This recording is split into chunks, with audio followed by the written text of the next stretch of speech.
Now it gives me great pleasure to introduce Gerald Adolph. Gerald leads Booz & Company's mergers and restructuring practice. Booz has done hundreds of high-profile client engagements. His work primarily focuses on assisting clients with growth strategy, new business development, and industry restructuring. Gerald has led numerous assignments in corporate and portfolio strategy, as well as business unit strategy. He is co-author of Merge Ahead, Mastering the 5 Enduring Trends of Masterful M&A, published by McGraw-Hill in the spring of 2009. Gerald holds an MBA from Harvard Business School, as well as BS degrees in chemical engineering and management science, organizational psychology, and a master's in chemical engineering from MIT. Gerald? Thank you for that introduction. In an earlier webinar, we talked about, from a Booz perspective, the 10 to-dos that we see for integration success. That is to say, during the integration planning phase, that period between announcement and implementation, what are the things that you have to have in an integration plan and in an integration planning exercise to know that you've got a robust outcome and something that will be successful?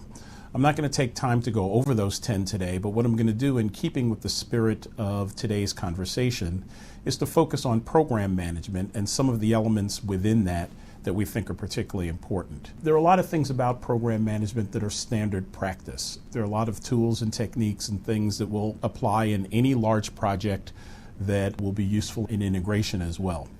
But what I want to focus on is the things that are more integration specific in just a few minutes that I have. In program management, one of the biggest challenges that I have seen is finding the right balance. You want rigorous, detailed, understandable, transferable programs and projects and tracking at the end of the day, but how do you find the balance between that rigor and actually enabling integration teams rather than overburdening them? How do you actually get the teams to focus on the content, getting the right answer, doing the work that they need to do, and doing it in the right way, and having process support that and enable that, as opposed to process becoming a means in and of itself? How do we make sure that we have, as I said earlier, rigor and detail, but that detail is really information and is not just excruciating amounts of detail for detail's sake? I've often seen programs that try to capture every aspect of how a team arrives at an answer. On Tuesday, we are going to interview this person. On Wednesday, we're going to have a meeting, and on Thursday, we're going to produce a PowerPoint page. I'm not sure why, from a program management point of view, I actually care about all of that. On the other hand, documents that simply say, here are the top 5 things to worry about in culture, are far too high level and not terribly useful. What's the right level at which to run the program and the right level at which to do program management? Do you do program management at the team level and then do aggregation and roll-up, or do you do program management primarily from a central location? There are some obvious distinctions here when you're looking at geographically dispersed teams or teams in an integration where you have separate lines of business. But even within some more subtle environments, there are some nuances to where you put the emphasis of program management by level. To what extent do things need to be templated versus coordinated? A template, that being a form that we say, do it this way, fill this thing out, write in the blanks, send it in. Very useful for roll-up situations and very useful when I have a repetitive kind of activity that I need to do over and over again. Bank branch consolidation, airport operations consolidation in an airline merger, or things like that, where it makes no sense to reinvent the wheel. In many cases, however, what I really need is coordination, not necessarily templates.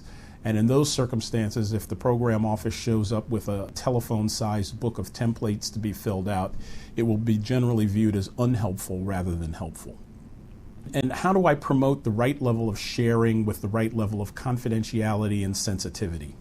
The more the teams can share with each other and the more the teams understand what each other are doing, where their thoughts are, what their emerging designs and hypotheses are, the more likely they are to make adjustments, find interdependencies, and arrive at a common integrated solution at the end of the day.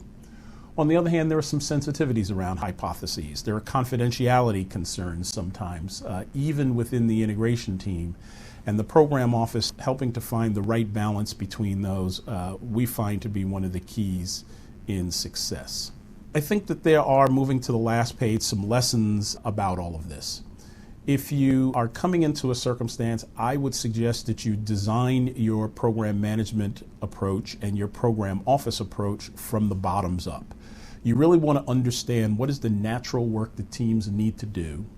How can I build on that natural work in a way that allows me to do the roll-ups and the gathering and the coordination that I need? And then what do I have to impose on top of that from the top down in a templated or some other kind of a fashion because it is necessary for roll-ups or because it's asking questions that the teams won't naturally ask on their own? Adapt the approach to program leadership from integration to integration.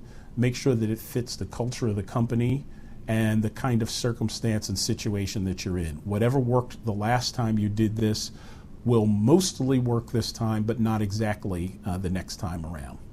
Try to do things once. This is part and parcel of working from the bottoms up with teams to try and make sure that they are recording activities, that they're recording synergies, that they're looking at integration tasks and doing it in a way that is useful for them and useful for the PMO, rather than finding the trap of templates from the PMO that the teams don't use and teams having their own tools that the PMO doesn't use, which means everything is now being done twice or 3 times or more. You want to integrate and coordinate communications across the teams, particularly in the pre-close environment. Internal communications, external communications, and transaction communications do not live in separate worlds. And the program office has an important role in working with an integrated cross-functional communications team in bringing all of that content together and ensuring that you get the right messages out to the right people in the right sequence. Teams exist for a reason. I cannot tell you how often we find program management offices that are trying to do too much or direct too much rather than causing or enabling the teams to do work and then capturing the benefit of what those teams have done. And lastly, be sure that you track projects and activities. These are implementation projects and activities, not just the outcomes. Only trying to find things in the P&L at the end of the day is a very difficult exercise because too many things change in the core business over the course of time. If you think you want to save X dollars in procurement, then we can't just say we want to save X dollars and find it in the indirect raw materials line. We need to have tracked, are we going to make a call on vendors? And if we call on those vendors, are we going to try and consolidate or renegotiate or redesign or what have you? And then we could track, did we do that? Did we make the calls? Did we renegotiate? When we renegotiated, did we get the 4% we expected or did we only get 2%? And all of those I can look at independent from movements in the underlying cost of materials, cost of commodities, cost of service, to get a better understanding for what the integration team has done versus where there have been deviations and excursions in the outside world. So my overall one message that I want to leave you with that is different about integration is finding the right balance and working that balance, working with teams from the bottoms up, and then overlaying from the PMO point of view that which must be overlaid and which must be coordinated and which must be communicated. And finding a way, therefore, to make yourself the kind of a PMO that helps and enables teams rather than burdens them.